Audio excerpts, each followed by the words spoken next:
All right, let's call to order the City of Las Vegas Recommending Committee meeting of August 1st. That's agenda item number 1. Agenda item 2 is this meeting been posted and noticed for the open meeting law. All right, thank you very much. We are on agenda item 3. This is bill number 2016-50. It is the advance item for possible action. This ordinance amends the Las Vegas Municipal Code Title 6 to add a new section to provide business licensing regulations for the use of pedicabs and pedal buses, amends LVMC 11.39 to revise and clarify the rules and regulations for pedicabs and pedal buses, amends LVMC 6.44 for horse-drawn carriages, and amends LVMC 11.02 to clarify where such vehicles may operate. And this is proposed by our Director of Planning, Mr. Perigo. Mr. Perigo, it's all yours. Thank you, Councilman. For the record, Tom Perigo, Director of Planning. Staff is asking to hold this item in abeyance at this time. We met with some of our downtown businesses who have asked us for a little bit more time so they can better understand it. We will work with them if you choose to obey it between now and when it's heard. We've also been in contact with businesses interested in opening or expanding their pedicab or pedal bus business in Las Vegas. And while not the preference, they understand and they're okay with it, and they too then would take the opportunity to provide us additional comments on the bill. Finally, the issue that came up prior to this bill being heard regarding horse-drawn carriages, staff will probably most likely propose an amendment to eliminate horse-drawn carriages from this bill and let those continue to be regulated as they currently are. That is, that anybody desiring to do that kind of business would have to come to council for that approval. With that, we'd recommend holding it in abeyance. So we'd obey this to the next recommending committee. Is that what the request is for staff? That is the request, and I think all the folks that are interested in working on this with us agree that that would be fine. Did anyone come today here to speak on this particular item? I'm going to let you speak on it and get it on the record, and you're welcome to come to the next recommending committee to do the same thing. Please state your name for the record when you come up. 2 weeks is enough. You want 2 weeks or a month? Recommended in 2 weeks. August 15th, I think we would ask for 1 month. September 6th. Yes, please. Council members, I'm Karen Lane. I'm president of the Las Vegas Valley Humane Society, and unfortunately I wasn't able to attend the last meeting, but I just want to thank you. Well, I'm not sure I want to thank you, because you've indicated you're going to pull the horse-drawn carriages from this portion, but my suggestion would be, and I'm not going to go into a lot of detail since that portion has been drawn from this particular item, but it seems to me that we've stated in the past at the last hearing when there was a proposal for horse-drawn carriages, we stated to the city council at that time, and there was a lot of opposition to horse-drawn carriages. All I see that's been done here is allowances for more time for them, and we find this unusual because it basically, this bill perpetuates a business and expands the hours for the operation of a business that, as far as this organization is aware, doesn't even exist in the city of Las Vegas. So it also references section 6.44, which talks about horse-drawn carriages. So we would just request that the recommending committee deny this bill, or as been suggested, deny the portion of the bill that talks about horse-drawn carriages. But also, we would appreciate if the recommending committee would propose that the planning director bring forth a proposal which deletes 6.44, which has to do with horse-drawn and other animal-drawn vehicles in its entirety. It may also want to suggest that any reference to horse-drawn conveyances be deleted from section 11, other than to disallow them. Thank you very much. Thank you very much. Does anyone else want to be heard on this item? Okay. And you can come back to the next recommending committee too, because this is going to be heard. I'd like to kind of bid for Good morning. Russell Rowe here on behalf of Boyd Gaming Corporation and Fremont Street Experience as well. I think Ryan Arnold couldn't be here today. Just wanted to tell you we've been involved in conversations with your staff. Tom and his team have been extremely helpful. We had a long meeting with them last week. had a number of questions, and we asked if this could potentially be abated. I think after an hour and a half of conversations on the proposed ordinance, I think they agreed as well. It'd probably be good to obey it, and we also appreciate holding it a month, in part because I won't be here at your next recommending committee to be selfish about it. But I think it would give us time to make sure something like this is crafted in a way that we don't regret down the road. And Mr. Chairman, the 30 days is supported because some of the things that came up at that meeting will take staff a little bit of time to do some further research, so that would be our request. Move abeyance for 30 days till our September 6th meeting. Motion, all in favor? Aye. Any opposed? Hearing none, that motion passes. And we'll be waiting till September 1st? 6th.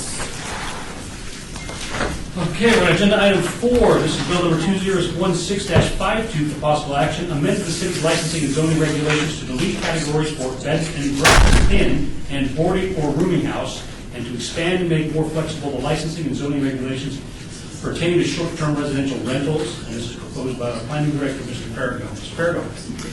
Thank you, Mr. Chairman. Tom Perigo, Planning Director for the record, and I have with me Ms. Mapahome, Business License Manager.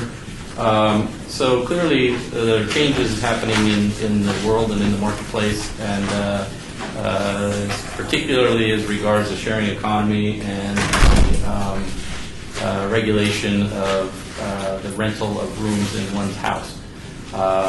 It's a pretty big topic, pretty big category, and in this particular bill, staff is attempting to do a few things to really align our regulatory framework with the changes occurring in the marketplace. So first, what this bill does is it eliminates bed and breakfast and boarding or rooming house from the list of allowable uses in Title 19. We don't currently have either, nor have we received any applications for either. These uses, as previously known, will be regulated under short-term rental. 2, clarifies that short-term rental can be considered the entire dwelling unit or one or more individual rooms within the unit. That's to capture the renting out of individual rooms. 3, it adds short-term rental as a conditional use in the professional office, C1, C2, and CPB zoning districts. This is because there are a number of residential units in the mixed-use category, which is allowed in C1. And so if somebody wanted to rent out a room within a condominium in a C1 district, then they would now be allowed to do that. And that's something that came up over the last few months as we've been examining this. There's also been concern raised by Councilman Beers that the inclusion now of somebody renting out a room in their house into Title 19 in this way, and Title 6, that it would bring them under the requirement for a special use permit if there's another one within 660 feet. So, for example, if your neighbor, maybe they're empty nesters, they've got some extra rooms, they want to rent one out now and again for a little extra income, but they're owner-occupied units, and they're on premises. We would argue that those don't have nearly the kind of impact as a 5-bedroom house that's being rented out on the weekend that could create other kinds of issues that we've all seen.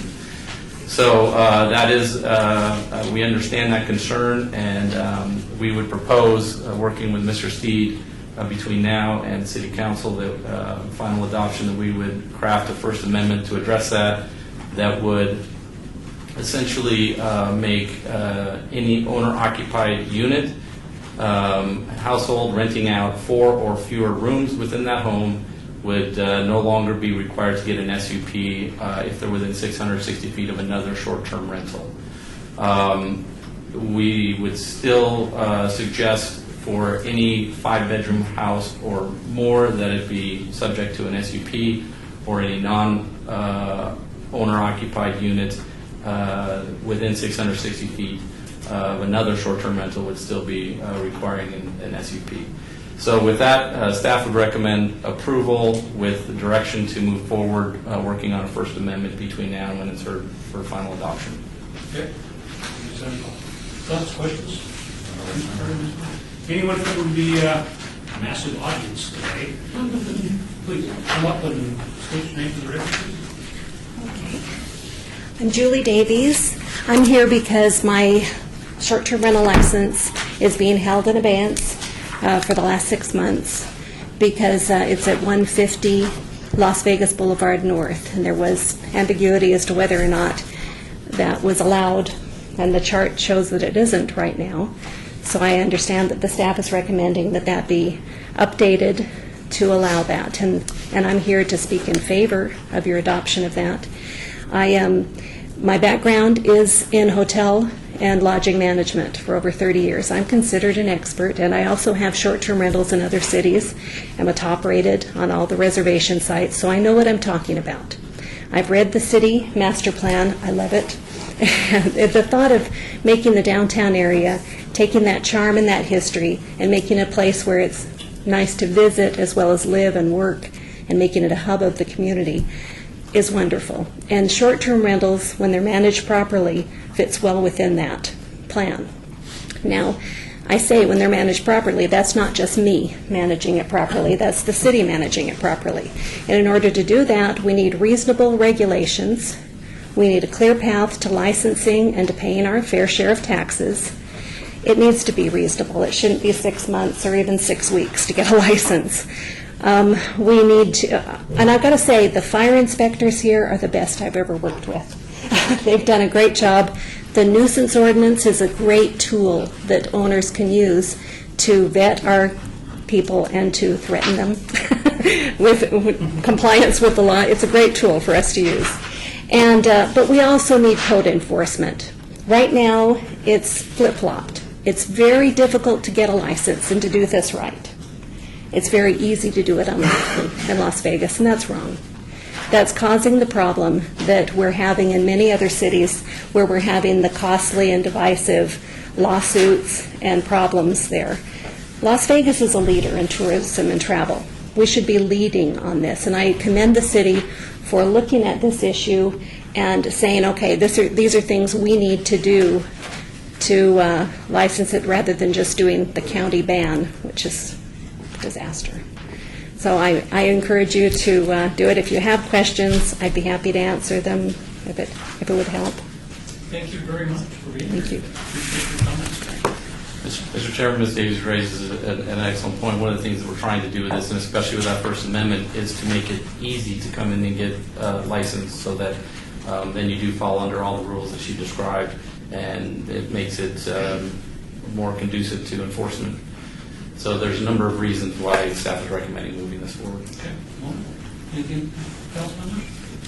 Anybody else want to? Anybody else want to speak on it? Comments on it? No? Okay. Ready?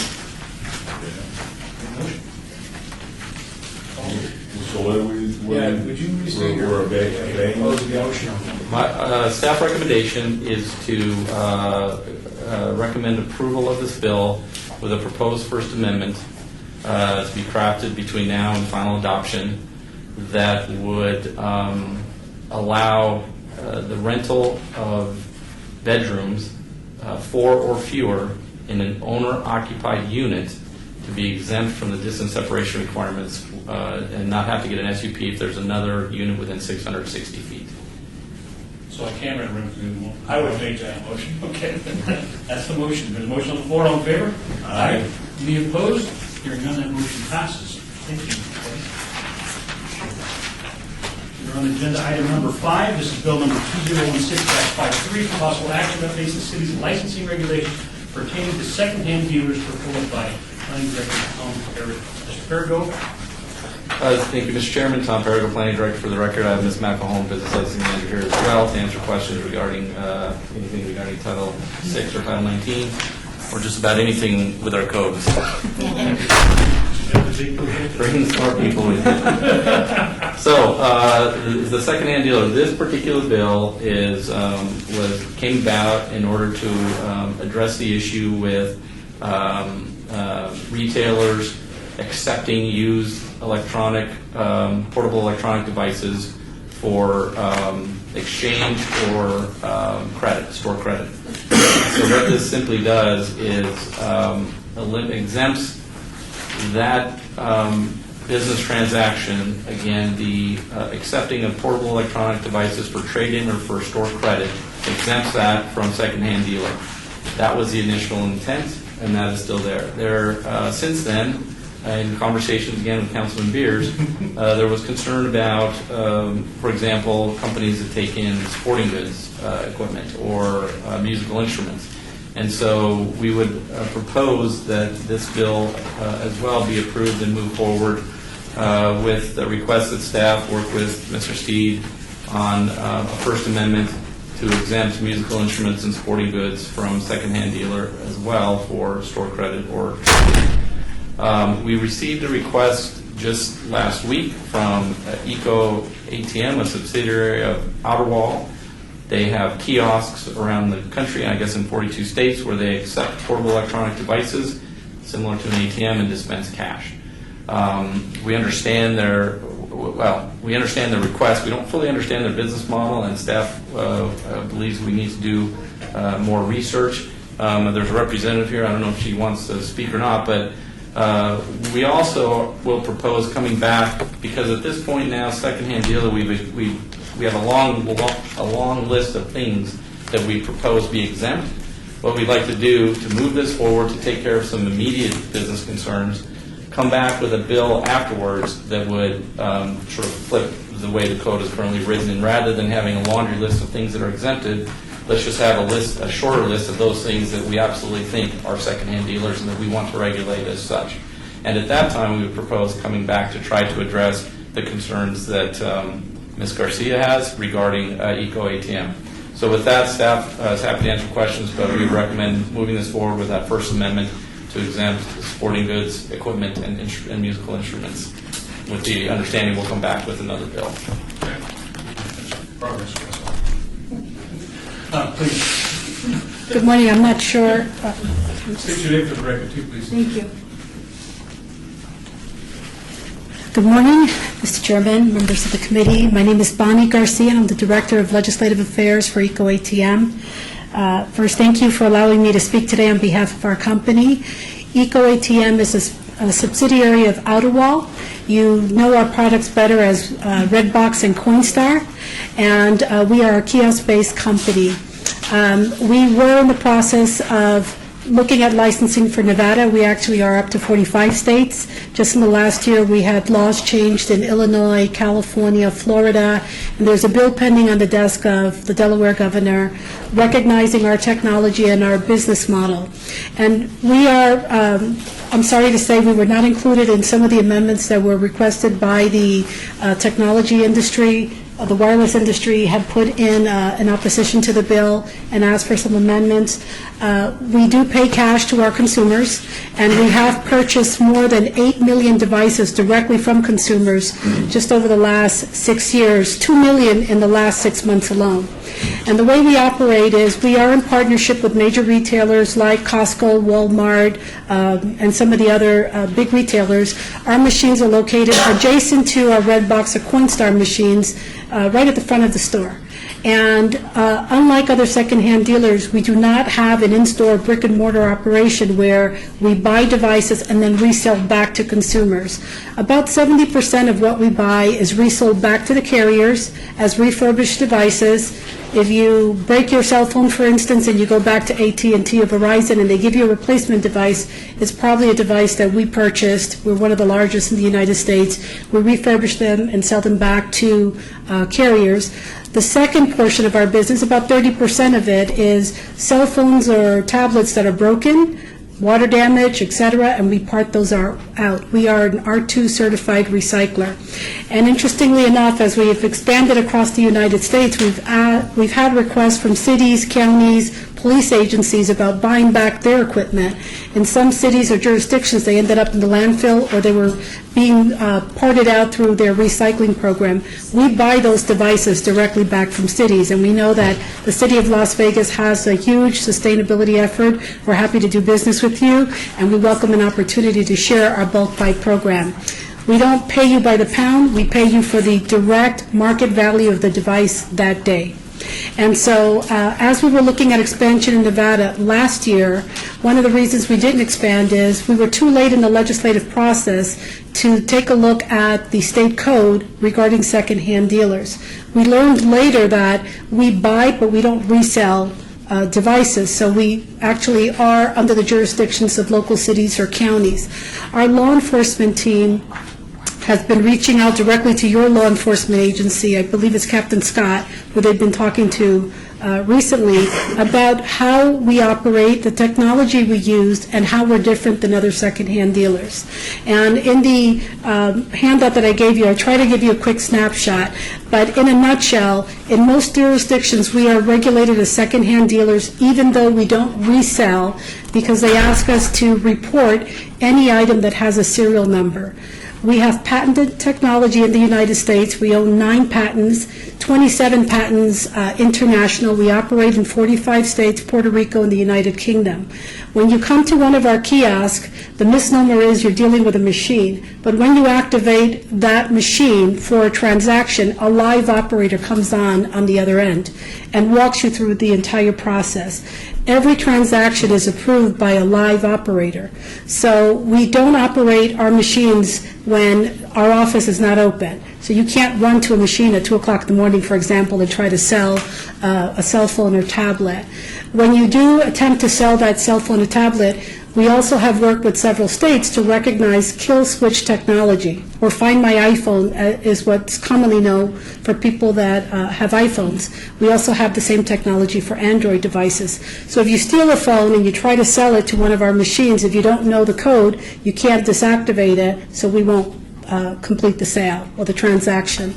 And then in the background, as you're presenting that device for sale, we run 2 checks on it. One is through Checkmate, which is the insurance carrier that your cell phone companies use when you report your cell phone or device lost or stolen, and the other one is Leads Online. We run a national check to make sure that that device has not been reported lost or stolen. Because of the 20-point safeguards that we use, of the 8 million devices, less than 1/4% of devices are ever returned. And even when they are returned, they're returned intact. When we buy a device, we store the device for 30 days in the exact state that it was in when we bought it. We store it nationally at our headquarters now in Louisville and in San Diego, California. We just recently merged both. It's now in Louisville. And so if there is a law enforcement request for that device, either from a consumer that lost it or some other situation, it's returned overnight mail to that law enforcement agency without need for a warrant or subpoena and intact in that original condition. Because of our technology and how we operate, we've kind of created the national standard and have helped elevate some legislation at the state level and city levels. For example, the city of El Paso is one of our newer customers. We operate out of 2 Walmarts there that are at the international border crossing, and it's the 2 busiest Walmarts in the United States. So we're proud of the work that we've done legislatively to work with cities, counties, and at the state level to help recognize the technology and to create a higher watermark so that law enforcement knows that we're doing everything possible to avoid the cell phone theft and the trafficking of it. And in conclusion, I also want to let you know that we are on the working group that was created to deal with cell phone theft. We're a member of the advisory board for the FCC. We take our law enforcement seriously, but we also have 2 legs to our company. Environmental is very important. We want to encourage the average consumer to recycle and not throw a broken or idle cell phone into the trash. We want to be a partner with public agencies so that you don't have to create recycling programs at cost to taxpayers. And we also want to create an economic engine. When somebody walks into one of our retail partners to recycle and they get paid in cash, 90% of those consumers spend that money locally to buy diapers, milk, and eggs. It's an immediate injection into the local economy. So we are here today to ask for abeyance of your ordinance. I recognize that there might be other issues that may come up that you want to include, but we are currently in the process of looking for licenses in the city of Las Vegas. We're working with your law enforcement, and we respectfully ask for at least 30 days to make your staff aware of what some of our challenges are and how we can fit into your current ordinance changes if possible at this time. Thank you very much. Thank you. Please, Councilman. So You're not able to put these devices in the city of Las Vegas because of why? There are currently one issue that I'm aware of. When you buy a cell phone, it's stored within the kiosk. Several times a week, we use an armored car company to empty out the kiosk and to reinsert cash cartridges to pay the consumers, and to also withdraw the data that's contained within that cartridge. We follow law enforcement guidelines in all 50 states. As secondhand dealers, if required in that jurisdiction, Las Vegas requires that we collect a fingerprint, that we collect a copy of a state ID for that consumer that's making that purchase, and that we also collect images or high-resolution photographs. That's contained within a secure cartridge. Currently, the city ordinance does not allow us to remove the devices to a secondary location, and we believe that that might create a safety risk for your constituents by having high-value and low-value devices sitting in a machine. We've worked with local communities to address having that discretion given to your local police chief. Your Captain Scott came to our law enforcement conference in San Diego, looked at our facilities, looked at how we secure the data, how we operate nationwide, and was working with our law enforcement team to address some of those changes when this ordinance came up. So just the timing of it was instrumental for us to say, we know you're looking at the changes. If you're already looking at those, we need to have some flexibility within your existing law to allow us to operate. So you're considered a secondhand dealer? We're considered a secondhand dealer, although we're not a retailer. And so if there is some discretion, I believe the language that CTIA had proposed when they talked about recyclers, here, Section M, electronic devices acquired by an electronic device manufacturer as part of a trade-in or repair and refurbishment program or electronic recycler. We are an electronic recycler, however, we still report transactions. So we just need a little clarification in the law that would allow us to operate and that would recognize that secondary storage. In every community that we enter, before we go through the licensing process, we meet with your law enforcement. We don't come into communities where we're not welcome or where we will create some kind of law enforcement impact. And so we try to come in, in the front door. We, again, as I've said, we operate in 2,200 locations in 45 states, and we have a track record of success. So what's your reaction to that, Lance? A couple things, Mr. Chairman, for you. Just sort of sidebarring with staff a little bit. It seems that the folks that were most anxious for this bill have been their concerns addressed, at least for the time being. And so I think Baines would probably be okay, but wouldn't affect other businesses. Secondly, some of the things that Ms. Garcia brought up have been addressed, but some have not, clearly. So, having 30 days to work through some of the issues and understand, make sure it's clear their business model and how this code can address what they're trying to accomplish, if that's the direction of this committee, I think that would be just fine. I do need to clear something up, though, in my earlier comments.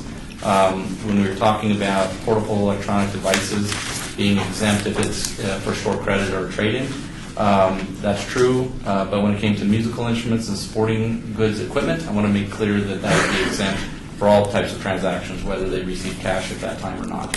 So I just want to make that clarification. But otherwise, I think obeying this bill for 30 days, I don't believe it will impact any other businesses. We'll continue to work with them through this period to make sure that their license or their ability to transact business under the proposed amendments and everything else continues. And we'll take 30 days to work with Ms. Garcia and see if we can things up, if that's your direction. Bring it back to recommending? Yes, sir. Councilman Pierce? Well, I first of all think this is really cool, and I'd like to see it soon here. I'm not sure I see how moving forward with this ordinance proposal precludes us from having a follow-up ordinance proposal working with them that would include additional changes to get this thing on. I'd be happy to sponsor that if that means it's a separate vehicle. So I'm a little confused as to why we would have to obey this, which does some stuff that doesn't have to do with this, rather than come back and revisit it with another It's whatever your pleasure. Okay. I'm easy. And Like your attitude. If we just passed this, when would this be up for approval? August 17th. August 17th? So that actually So if we leaves a obey little bit of this, time for a floor amendment at city council. Right? To address this in addition to the one we proposed? sounds like obeying the 30 days kind of brings it back about the same time for approval? Is that right? No. Oh, it would be a month later. Oh, okay. Either way is fine with me. Yeah, I'm good either way as well. Mr. Perry, you don't think any other businesses are going to be hurt by us sitting on this for 30 days? Well, Your golf store going to be okay? What- They're good, all right, they're- Okay. what we could do is work with Ms. Garcia between now and the 17th to see if we can craft something that would fit in that amendment. We obviously have to talk to Metro. There's a lot of work to do. We could give it a try, and if we don't make it, we'll start with a new bill anyway. It sounds like, I mean, just to make sure we don't push her item too fast, it sounds like what you mentioned is to pass this, and then we can take our time. Because I would like to see this included also, but I want to make sure we do it correctly. you know. And why isn't this a joint city-county ordinance change since it's Metro? Because they're working with primary. You want to be first.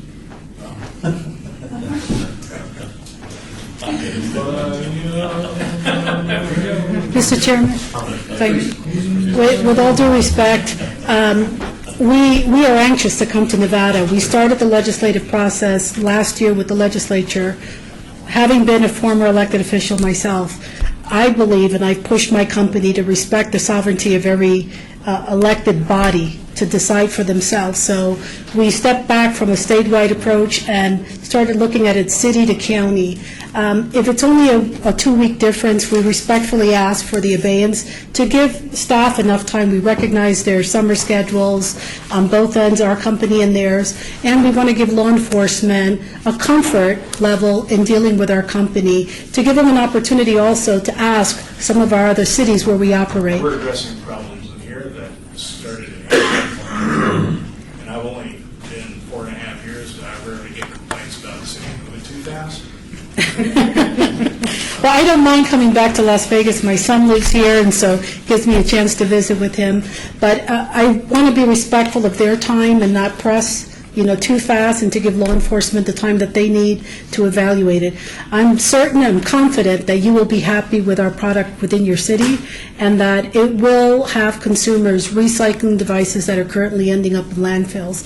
I know that your planning director is also an expert on sustainability efforts, and in the materials that I shared with you, of the 8 million devices, the average cell phone weighs about 4 ounces. When somebody throws that in the trash, and you look at just the 8 million that we recycle, that's 2 million pounds of carcinogens, cadmium, arsenic, lead, et cetera, that did not make it to landfills. We know it's important to you, it's important to us to come into Nevada, and so we want to be respectful of your time frame without pressing on your staff. Do you take Palm Pilots?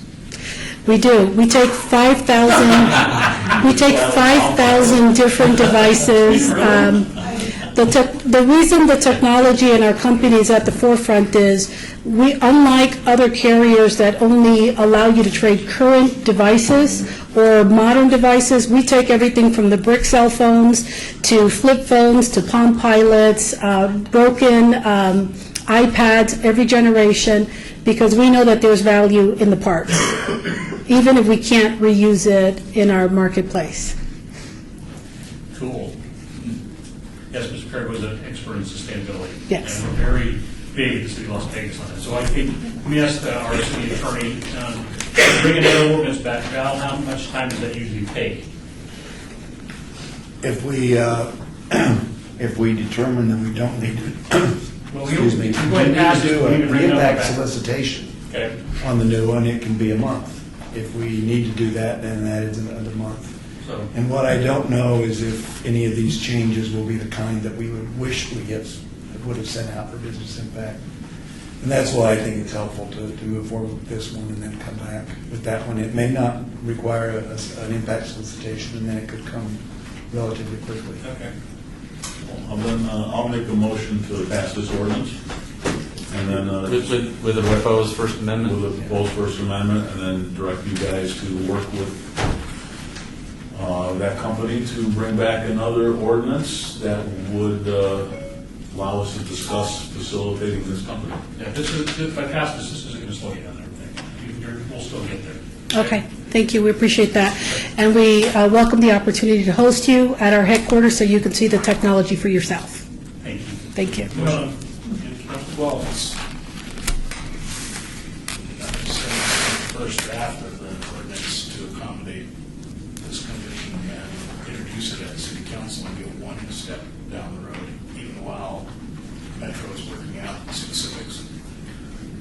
That's true, but you assume we're competent and quick. Try to do that. I was looking at you, Val. Who you wrapping it under that weed, Al? All right, there's a motion. There's a motion. All in favor? Aye. Any opposed? Seeing none, this identifies passes. You pass recommendation to the council. These will all be heard on August 17th. And this one will be heard on August 17th, as was the last one. So should I coordinate? We are now on citizen participation. I expect all of you to get in line and say something to us. And seeing none, this meeting is adjourned. Thank you all very much.